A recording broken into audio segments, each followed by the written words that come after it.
जब नींद में होते हैं तो बाहर का पता नहीं चलता। जब नींद में होते हैं तो बाहर का पता नहीं चलता। मोह नींद के जोर, जगवासी घूमे सदा, कर में चोर चहुओर, सर्वस लूटे सुध नहीं। अभी आप सो रहे हैं कि जाग रहे हैं? बोलिए, अभी आप सो रहे हैं कि जाग रहे हैं? जोर से बोलो ना। और मैं कहूँ कि आप सो रहे हैं, भाई आँख खुलती है तो आपको बाहर की वस्तुओं का तो पता चल रहा है ना, शरीर का पता चल रहा है, बाहर की वस्तुओं का पता चल रहा है। आपको आत्मा का पता चल रहा है क्या? आपको आत्मा का पता चल रहा है क्या? नहीं चल रहा ना। तो आप आत्मा की तरफ से सो रहे हैं और बाहर की तरफ से जाग रहे हैं, राइट? अरे बोलिए ना, आत्मा की तरफ से सो रहे हैं और शरीर की तरफ से जाग रहे हैं। जब शरीर की तरफ से बाहर की तरफ से सोएंगे तब आत्मा की तरफ से जागेंगे। जब आप रात्रि में सोते हैं तो आप शरीर की तरफ से सो जाते हैं लेकिन आत्मा की तरफ से जागते नहीं हैं क्या? यदि आत्मा की तरफ से जागें तो जागते हुए भी जागेंगे और सोते हुए भी जागेंगे। जैसे मैंने कल कहा था कि जो आत्मा को लक्ष्य बनाकर जीवन जी रहा है वो सोते हुए भी जाग रहा है, और जो आत्मा को लक्ष्य बनाकर जीवन नहीं जीता है, उसका लक्ष्य धन है, पैसा है, मकान है, दुकान है, परिवार है, जिनका लक्ष्य ये है, वो जागते हुए भी सो रहा है। कौन सी नींद सो रहा है? मोह नींद के जोर। और नींद भी कैसी है? जोर।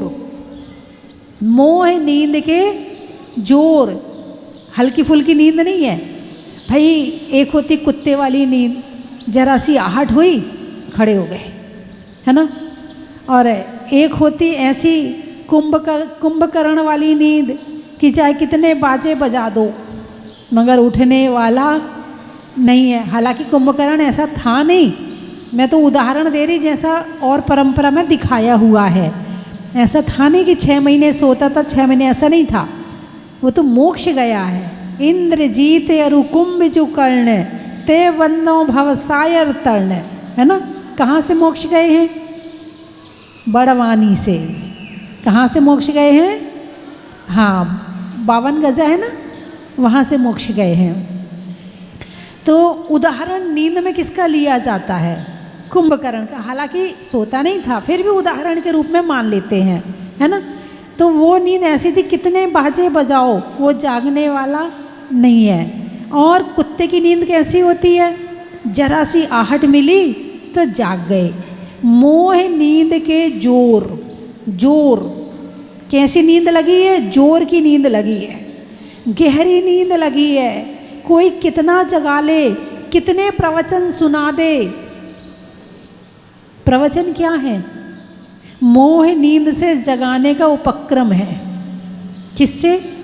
मोह की नींद से जगाने के लिए ये बाजे हैं प्रवचन, स्वाध्याय, प्रभु के दर्शन, ये बाजे हैं। जागते हो, मंदिर भी हो आते हो, प्रवचन भी सुन लेते हो, सारा काम कर लेते हो। सारा काम करने के बाद फिर उसी में वापस, फिर 24 घंटे में एक बार भी आत्मा की याद आती है? अरे बोलिए ना, आती है क्या? नहीं आती। क्यों नहीं आती है? क्योंकि मोह की नींद लगी हुई है। जब मोह की नींद खुलेगी तो आत्मा की याद आएगी, परमात्मा की याद आएगी। और जब तक मोह की नींद में सो रहे हो तब तक आत्मा की याद भी नहीं आएगी। आप चश्मा से देखते हो ना, कुछ लोग चश्मा पहने हैं, चश्मा से देख रहे हैं ना। अच्छा, आपके साथ ऐसा कभी कभी होता है कि आँख में चश्मा लगा है और फिर चश्मा ढूंढ रहे हो? अरे बोलिए ना, होता है कि नहीं होता है? क्यों हो रहा है ऐसा? आपकी चश्मा लगा हुआ है, चश्मा लगा रखा है, ऑलरेडी चश्मे से देख रहे हो, लेकिन आपको याद नहीं है। आप ये भूल गए कि मेरे चश्मा लगा हुआ है और फिर चश्मा ढूंढते हो। चश्मा भाई ज़रा चश्मा देना। अरे चश्मा कहाँ से दे, लगा तो रखा है तुमने। अरे मैंने लगा रखा है। कई बार ढूंढते ढूंढते आँख में हाथ लगाते, लगा कि नहीं लगा, फिर ढूंढे चश्मा। नहीं तो कई बार होता लगा के ढूंढते हैं तो आँख में हाथ लगा के देखते, लगा कि नहीं लगा। बोलिए ना, होता कि नहीं होता है? ऐसे ही मोह की नींद में सोए हैं, मोह का चश्मा लगा हुआ है, मगर ये नहीं पता कि हम मोह के चश्मे से देख रहे हैं। हम नहीं देख रहे हैं, जो मोह दिखा रहा है मैं वो देख रहा हूँ। बात समझ में आई कि नहीं आई? ये बात समझ में आ जाए ये भी बड़ी बात है, क्योंकि मोह की नींद इतनी जोर की है कि बात भी समझ में नहीं आने देती है ना। जैसे कोई हरे रंग का चश्मा लगाया है तो सारी चीज़ कैसी लगेंगी? हरी हरी लगेंगी। यदि कोई काले रंग का चश्मा लगाया है, चश्मा लगाया है, दिख तो रहा है, ऐसा नहीं कि दिखना बंद हो गया है, दिख तो रहा है, लेकिन दिख कैसा रहा है? हरा या काला? जैसा चश्मा लगाया, लाल लगाओगे लाल दिखेगा, काला लगाओगे काला, हरा लगाओगे हरा दिखेगा। तो सही, दिखना बंद नहीं होगा। ऐसे ही ये आँखें देख तो रही हैं, देखना बंद नहीं है, लेकिन जैसा है वैसा नहीं देख रही हैं। जैसा मोह दिखा रहा है ये वैसा देख रही है। बोलिए हाँ या ना? अरे मेरे कहने से हाँ कर रहे, हाँ मत करो। इस बात को अंदर डालो, इसको अंदर घुमाओ, दिमाग में घुमाओ इसको, और घुमा के चिंतन मनन करके फिर देखो कि ये बात सही है कि नहीं है। मेरे कहने से यहाँ तो हाँ बोल देते हो, बाहर जाके फिर वही 99 का चक्कर। यहाँ थोड़ी देर के लिए मैं तुम्हारा चश्मा उतारती हूँ, यहाँ से खड़े होते ही फिर चश्मा लग जाता है, और ये ऑटोमेटिक चश्मा है इसलिए लग जाता है। यदि वो वाला चश्मा हो तो भाई चलो मैं आपका उठा के रख लूँ, तुम सही आँखों से देखो। तो चश्मा जो दिखा रहा है तुम वो देख रहे हो। क्या? मोह नींद के जोर जगवासी घूमे सदा। यहाँ तो कोई कोई चश्मा लगाया, हर कोई चश्मा नहीं लगाया है। मुश्किल से 100-200 लोगों में, 100-200 लोग तो हैं ना, हाँ 200 लोग तो होंगे, 200 लोगों में मुश्किल से 20-25 लोग चश्मा लगाए हैं। लेकिन मोह का चश्मा तो ऐसा चश्मा है कि हर जीव लगाया हुआ है, और तुम अकेले नहीं, त्र्यंच, नारकी, देव, मनुष्य सभी लगाए हैं। एक भी बिना चश्मा का नहीं देख रहा है। यहाँ चश्मा लगा कुछ लोगों को है तो ये पता चलता है कि चश्मा होता है। चश्मा अलग से होता है। क्या पता चल रहा है? चश्मा अलग से होता है। लेकिन मोह का चश्मा ऐसा है कि जैसे तुम्हारे लेंस फिट हो जाते हैं ना, तो पता नहीं चलता कि तुम लेंस से देख रहे कि तुम डायरेक्ट देख रहे हो। ऐसे ये मोह का चश्मा जो है ना, डायरेक्ट अंदर फिट है और संपूर्ण लोगों के फिट है, इसलिए गलत नहीं लगता है।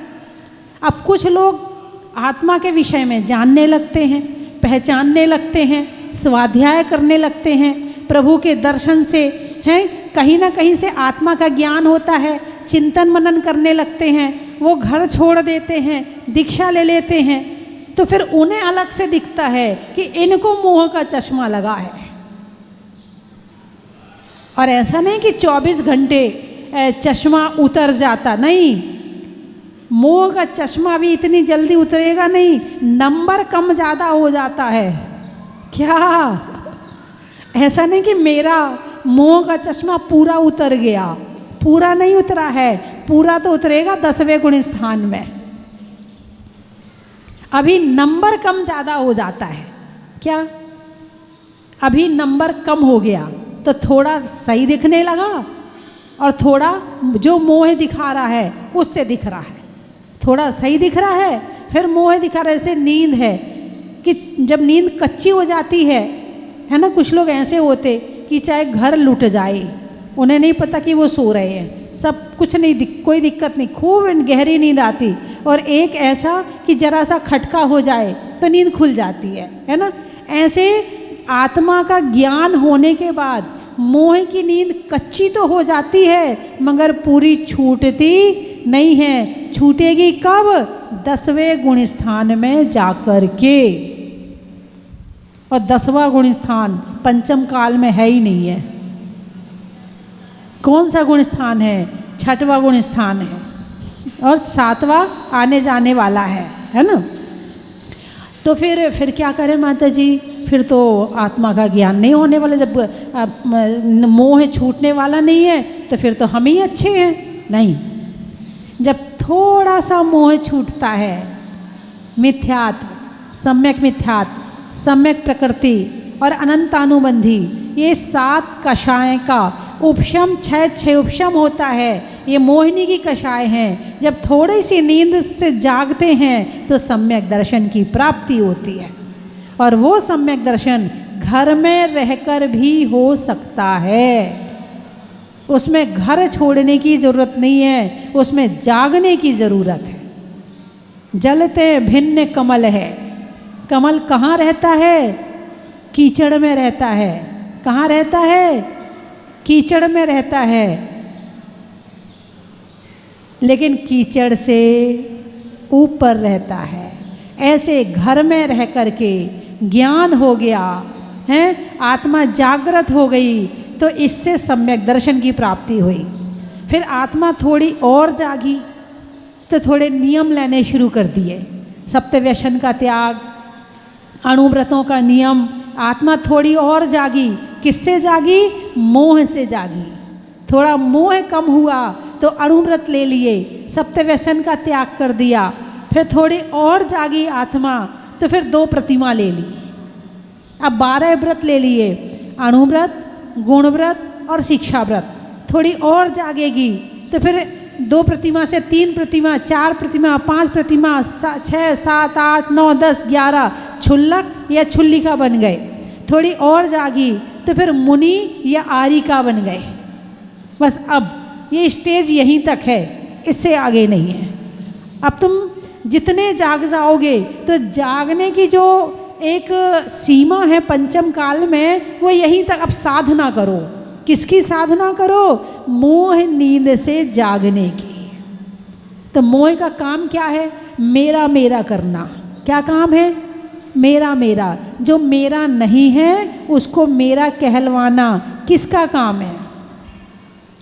अरे बोलिए ना, मोह का काम है। ये पेन मेरा, ये गाड़ी मेरी, ये घोड़ा मेरा, ये मकान मेरा, ये दुकान मेरा, ये बेटा मेरा, ये नाती मेरा, ये पोता मेरा, ये कपड़े मेरे, ये घड़ी मेरी, ये चश्मा मेरा, ये हार मेरा। और मिल जाए तो खुश और नहीं मिल जाए तो दुख। अरे बोलिए ना, ये सोना मेरा, ये चांदी मेरा। सोना चांदी तुम्हारा है कि नहीं है? अरे बोलिए ना, सोना चांदी तुम्हारा है कि नहीं जो तुम्हारे घर में रखा है? थोड़ा बढ़ाना। तुम्हारे घर में जो सोना, अच्छा सोने की चेन कौन कौन पहना है? अच्छा इतने लोग सोने की चेन पहने हैं। अच्छा अब ये चेन तुम्हें चैन दे रही है क्या? जब तक गले में चैन नहीं तब तक चैन नहीं, और आ जाए तो भी चैन नहीं है। जब ये चैन किसी शादी में जाती है तो बाहर निकलती है, आजा बाहर। और जब ये किसी सुनसान रास्ते से जाते हैं तो अंदर जाती है, चल अंदर। है तो भी चैन नहीं और नहीं है तो भी चैन नहीं। यानी इसका नाम क्या है? चैन की बेचैन। तो आशीष को आप क्या कहोगे? थोड़ी बेचैन देना निकाल के मेरी। अच्छा कोई चैन छीन के ले जाए तो रोगे कि नहीं रोगे? रोगे? अच्छा, चैन मिलने वाली थी, मान लो शादी हुई तुम्हारे रिश्तेदारी में, करीब के रिश्तेदार में तुम्हारे, मैं क्या बताऊँ, मैं तो, अच्छा जिसके यहाँ से चैन मिल सकती है, ऐसी शादी किसकी होती है? कौन रिश्तेदार होते हैं जिनके यहाँ से चैन मिलने की संभावना होती? भाई के ससुराल वाले, है ना। तो हाँ, तो वो क्या उम्मीद रहती कि चैन मिलेगी, और सबको मिल गई और आपको चैन नहीं मिली। अब आप दुखी होगे कि सुखी होगे? भाई की शादी की खुशी होगी कि दुख होगा? है तो जो तुम्हारा पति है वो क्या कहेगा, देख सबको चैन मिल गई, तेरी क्या इज्जत है यहाँ पे, देख तेरे को कौन पूछने वाला, चल रही कि नहीं चल रही, सबको चैन मिली, ना तेरे को मिली और ना मुझे मिली, अपमान किया है मेरा, आज के बाद ससुराल नहीं आऊँगा, आज के बाद कदम नहीं रखूँगा, पानी नहीं पीऊँगा इनके यहाँ का। इतना बड़ा अपमान किया कि 3 दामाद को, बेटियों को चैन दे दी और मुझे बाहर बिठा दिया कि अभी बुलाएंगे तब आना, अभी मत आना। अरे बोलिए ना, अंदर में कमरे में घुस के सबने चैन ले ली और हमारा अपमान कर दिया, आज के बाद से आना बंद। और आपके पास घर में 4-5 चैन पड़ी हैं, पहले से पड़ी हैं 4-5 चैन आपके घर में, लेकिन आपको उन्होंने चैन नहीं दी। अब बताओ रिश्ता चलाओगे? अरे बोलिए ना, चलाओगे? नहीं, इनसे नहीं, इनसे पूछूं, ये तो चला लेंगी फिर भी, महिलाएं तो फिर भी चलाएंगी, मेरा पीहर है, अपमान का घूंट में सहन कर जाएंगी, क्योंकि पीहर बंद हो जाएगा आना जाना, ये तो फिर भी से लड़ लेंगी और चुप हो जाएंगी। आप जाओगे क्या ससुराल? आपका रिश्ता चैन से था या आपका रिश्ता ससुराल वालों से था? रिश्ता किसने तोड़ा? अरे बोलिए ना, रिश्ता किसने तोड़ा? चैन ने रिश्ता तोड़ दिया, और चैन ने नहीं, सम्मान ने रिश्ता तोड़ दिया, और सम्मान ने नहीं, अभिमान ने रिश्ता तोड़ दिया। क्योंकि जहाँ सम्मान है वहाँ अपमान है, और जहाँ अपमान है वहाँ सम्मान है। जहाँ सम्मान की भावना नहीं है वहाँ अपमान की भावना नहीं हो सकती है ना। तो कहने का अभिप्राय मेरा ये है कि जब मोह होता है तो क्रोध होता है, मोह होता है तो मान होता है, मोह होता है तो मायाचारी होती है, और मोह होता है तो लोभ होता। अब इनकी डिग्री होती है, इनकी डिग्री अनंतानुबंधी, 1000 वाट का क्रोध, अप्रत्याख्यान 500 वाट का, प्रत्याख्यान 100 वाट का, और संजोलन 0 वाट का। 0 में भी वाट तो है ना, खत्म तो नहीं हुआ, वाट तो है, लेबल तो है उसका, लेवल तो है, उसको गिनेंगे तो सही। 0 वाट बोले 0 वाट का बल्ब लगा दो, तो 0 वाट का मतलब शून्य नहीं है, 0 वाट का मतलब कुछ है, कुछ तो है, हल्की सी रोशनी है मगर है। यही कहते हैं ना, 0 वाट का बल्ब लगा दो। तो कहने का मतलब ये है कि जो मोह है, हंसाने में हास्य, हंसते हैं मोह के वशीभूत, रोते हैं मोह से, दुखी होते हैं मोह से, भयभीत होते हैं मोह से, ग्लानि करते हैं मोह से, प्रेम करते हैं मोह से, और जो स्त्री वेद, पुरुष वेद, नपुंसक वेद कषाय होती है, आकर्षित होते हैं एक दूसरे के प्रति, ये भी मोहिनी के कारण से होते हैं।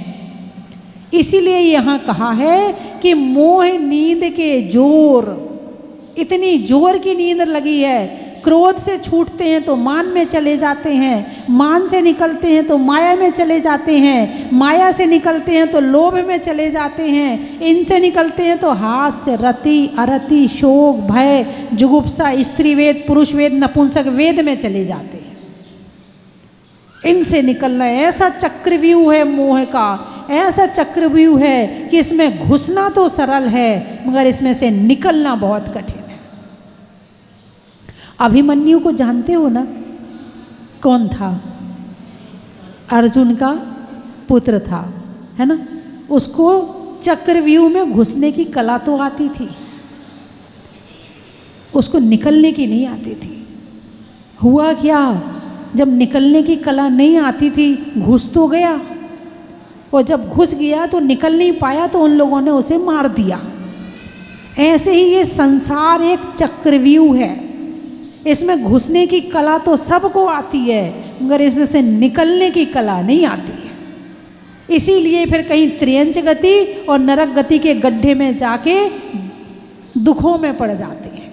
और फिर एक बार जो भटक गया, एक बार जो भटक गया त्रियंच गति के चक्रव्यूह में हैं, एक बार जो भटक गया उसके बाद वहाँ से निकलना इतना मुश्किल है, इतना मुश्किल है कि 1000 के नोटों की गड्डी एक अमेरिका वालों को दो, एक चीन वालों को दो, एक जापान वालों को दो, जितने देश हैं सब में एक नोट बांट के आ जाओ। और किसको बांटा ये पता नहीं है, आँख में पट्टी बंद करके फिर बांटो, और फिर वो अपने अपने देश चले गए। अब जिस गड्डी नंबर से वो नोट वापस लगे थे अब वो सारे नोट दोबारा कभी वापस आए और वो एक साथ उसी क्रम से लगे। ये जितना मुश्किल है उतना ही मुश्किल फिर से ये मनुष्य पर्याय मिलना है और आत्मा का जागरण होना है। मोह की नींद से जागना इतना मुश्किल है। इसीलिए ये 12 भावना है। 12 भावना क्यों पढ़ी जाती हैं? इसीलिए पढ़ी जाती हैं ताकि तुम्हें संसार का पता चले, ताकि तुम्हें सत्य का पता चले, ताकि तुम बाहर की तरफ से सो और अंदर की तरफ से जागो। कुंद कुंद की माँ जब कुंद कुंद को सुलाती थी, पालना झुलाती थी, तो क्या कहती थी? शुद्धोषि बुद्धोषि निरंजनोषि संसार माया परिवर्जितोषि। हे बेटा, तू शुद्ध है, तू बुद्ध है, तू नित्य है, तू निरंजन है, तू निर्विकार है। कैसा है? तू विकारों से रहित है, तू संसार की माया की तरफ से सो जा। वो सुलाती थी मगर कैसे सुलाती थी? संसार की माया की तरफ से सो जा। और ऐसा बेटा जब बड़ा हुआ तो 11 वर्ष की उम्र में आचार्य कुंद कुंद स्वामी बने।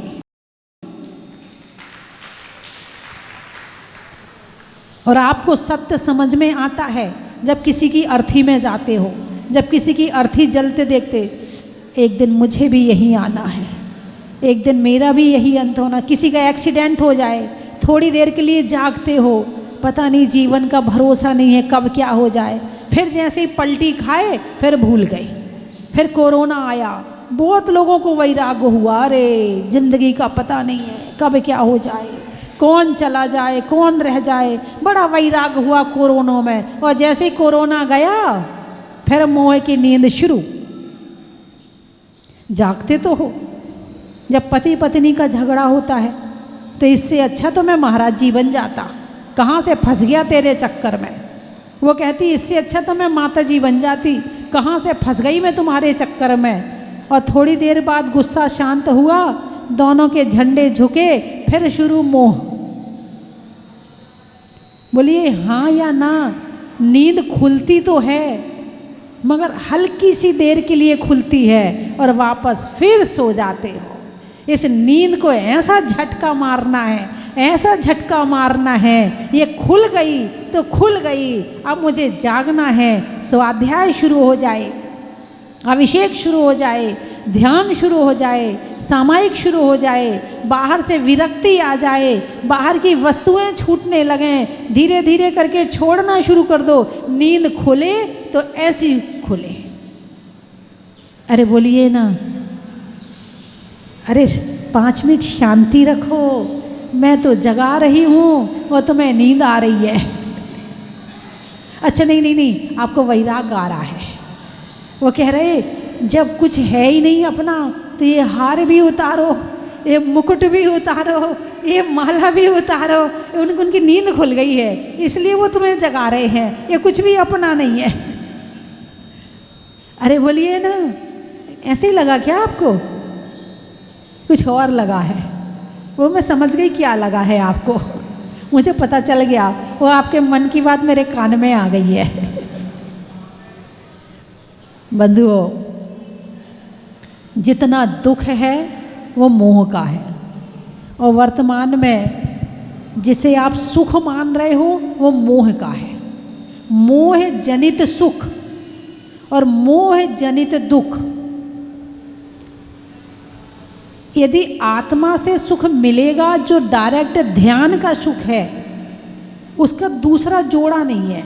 जैसे ऊपर नीचे आगे पीछे दाएं बाएं जोड़ा है, हर चीज़ का जोड़ा है। सुख दुख, ये सुख दुख कौन सा जोड़ा है? यदि सुख है तो दुख क्यों आया? ये सुख दुख जो जोड़ा है वो मोह वाला जोड़ा है। जिस दिन आत्मा का डायरेक्ट सुख मिलेगा, मोह से रहित सुख मिलेगा, उस दिन दुख खत्म हो जाएगा। दुख नाम की चीज़ रहेगी नहीं। भगवान को देखो, भगवान आपको कभी दुखी लगे? अरे बोलिए ना। अच्छा, आप तो भगवान के भक्त हो ना? हाँ या ना? भगवान को अपना मानते हो? भगवान आपको अपना मानते हैं? भगवान आपको अपना मानते? अरे बड़ा क्या भक्त है, चांदी का नारियल चढ़ाया है, बहुत बड़ा भक्त है मेरा ये। देखो श्रीफल रोज लेके आता गुल्लक में पैसे, बहुत बड़ा भक्त है मेरा। भगवान ने कभी आपको अपना माना क्या? हाथ उठा के आशीर्वाद दिया क्या? बोलिए, नहीं दिया। ओ, फिर क्यों आते हो? जब आप भगवान आपको अपना मानते ही नहीं है, फिर आप क्यों आते हो? भगवान कैसे हैं? वीतरागी हैं, ना राग ना द्वेष। जो राग करेगा वो द्वेष भी करेगा, हो नहीं सकता कि वो द्वेष ना करे। और जो राग नहीं करेगा वो द्वेष भी नहीं करेगा। इसलिए भगवान वीतरागी और अपनी आत्मा के ध्यान में लीन हैं। कौन से सुख का अनुभव कर रहे हैं? मोह रहित सुख का अनुभव कर रहे हैं। कौन से सुख का अनुभव कर रहे हैं?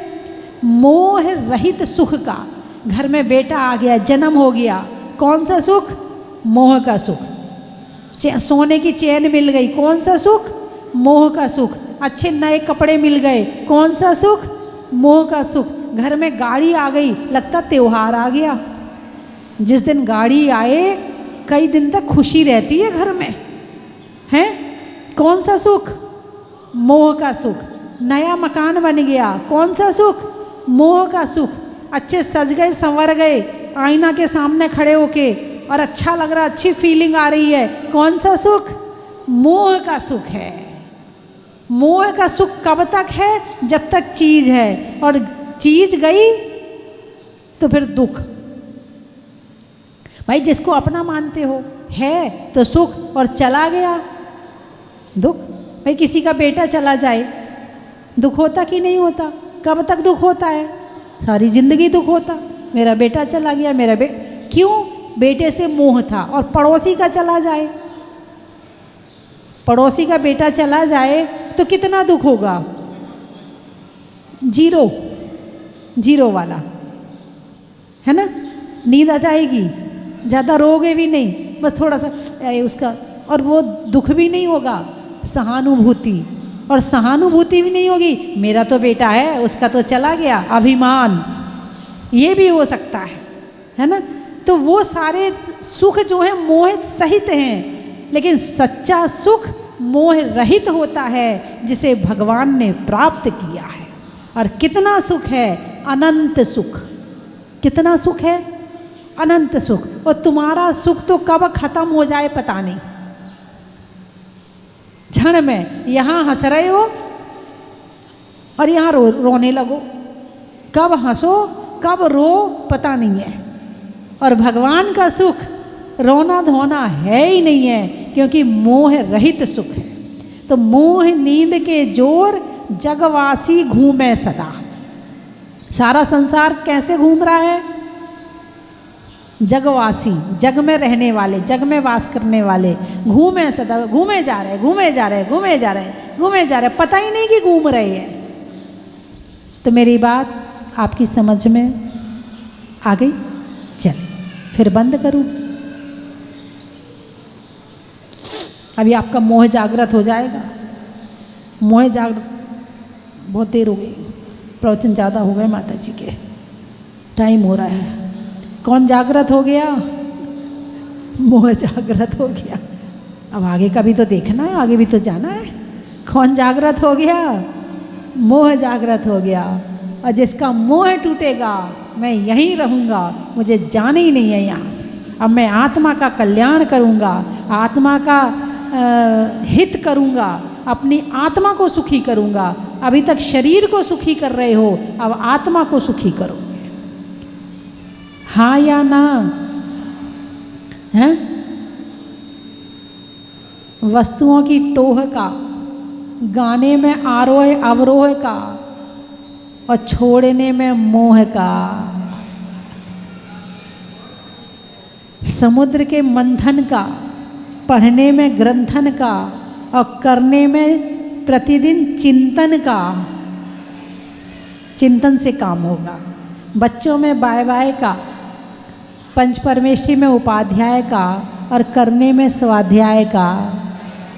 कहाँ कहाँ से आए हो? पंडित जी कहाँ हैं? कहाँ कहाँ से आए हैं? नगीना बस आई है, 2 बस आई है, बहुत बढ़िया। नहीं आने में पसीना का, होने में प्रवीणा का और आने वालों में नगीना का। सरधना, रसोई में धना का, गर्मी में पना का और आने वालों में सरधना का। सतना, पेड़ में तना का, अनाज में चना का और आने वालों में सतना का।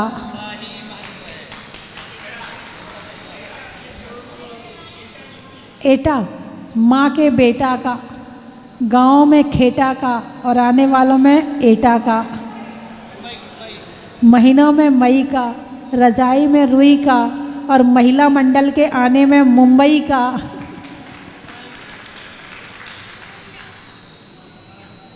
पुरुलिया, पुरुलिया से आए हो? इतनी दूर से, बंगाल से? अरे वाह। खिड़की में जाल का, शहरों में ताल का और आने वालों में पुरुलिया बंगाल का। बहुत बढ़िया। नलखेड़ा, गर्मी में घड़ा का, घर में बड़ा का और आने वालों में नलखेड़ा का। कौन सी? खेड़ी, खेड़ी।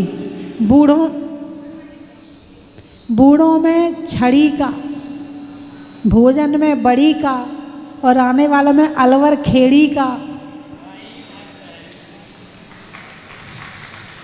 और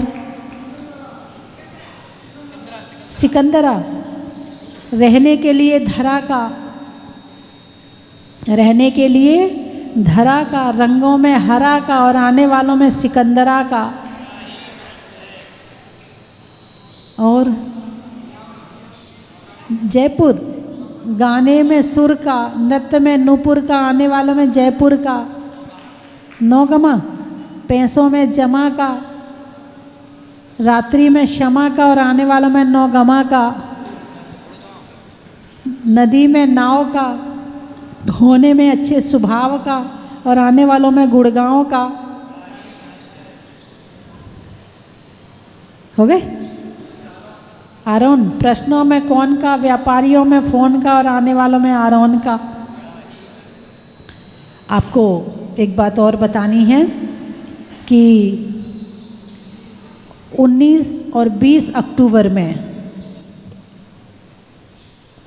स्वस्तिधाम जहाजपुर में साइंटिस्ट सम्मेलन, साइंटिस्ट कॉन्फ्रेंस, यहाँ वैज्ञानिक आएंगे और यहाँ उनके विचार सुने जाएंगे कि धर्म और विज्ञान, धर्म विज्ञान और भौतिक विज्ञान अलग अलग कैसे है और धर्म विज्ञान की क्या क्वालिटी है और क्या उससे विश्व में, देश में कैसे शांति आ सकती है, लोगों के जीवन में परिवर्तन कैसे हो सकता है, इस पर्यावरण को कैसे सुधारा जा सकता है, इस बात पर उनकी स्पीच होगी।